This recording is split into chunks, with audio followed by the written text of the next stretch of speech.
I chose to do my video on the subject of adolescent depression and suicide.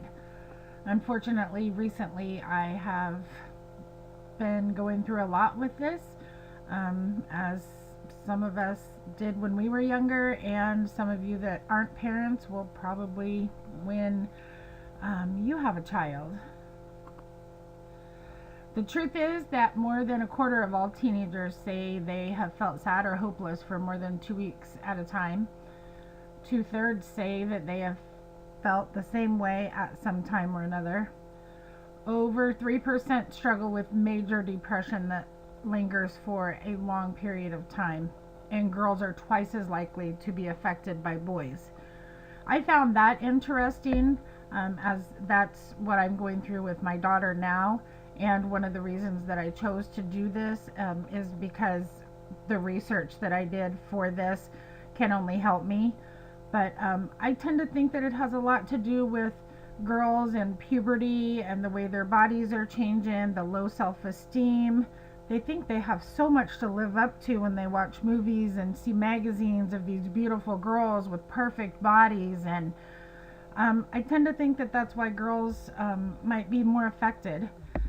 Also, another is it's familial, which means that it runs in families. Depression runs in families, and I can say that after the research, that is a very true statement.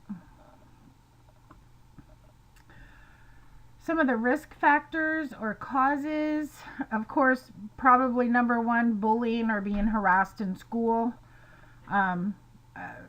Having some sort of physical or sexual abuse, having low social skills, low self-esteem, not being able to deal with certain situations, or having maybe the support of parents who know how to deal with that. Learning disabilities, of course, poor parenting, again back with the having support of your parents.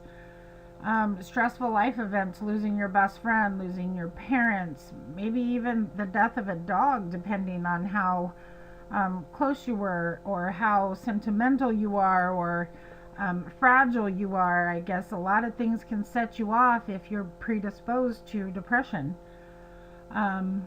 Just the normal process of growing older can be a risk factor and a cause. The puberty, the hormones, having a conflict with your parents, breaking up with the love of your life. We all know that at 14, within the first 2 hours of talking to the opposite sex, you're in love and can't live without him, and that ends and you think your life's going to end. Getting bad grades in school, digging yourself that big hole, and seeing no way out because you're so far down, your grades are so bad, you just don't see it getting better.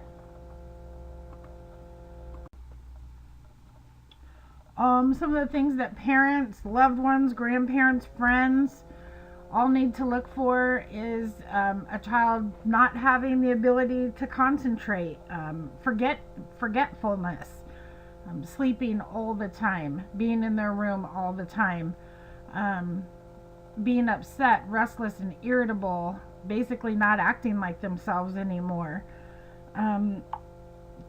Kids who used to be involved in sports no longer wanting to do it, or hanging out with friends and they don't want to be around them anymore. Dark thoughts, maybe dark things posted on social media, sad songs all the time, acting out, acting again like not themselves, bad grades, isolating themselves is one that I've read over and over and over in this research. A child isolating themselves. And another big one, drugs. And to me, I don't know that alcohol and drugs is the cause, or if they use alcohol and drugs to try and self-medicate. So I guess it can be either way. Either you end up an addict because you were trying to self-medicate, or you were doing drugs and that caused you to go into depression. So either way, it's bad and hard for kids. As parents, as loved ones, don't ignore it. Set aside quality time with your child and listen. Don't lecture. Watch for all those red flags. Know when you're in over your head and you need to seek help. And encourage your child to be around their friends, to go out, have fun, do the things that they used to love doing.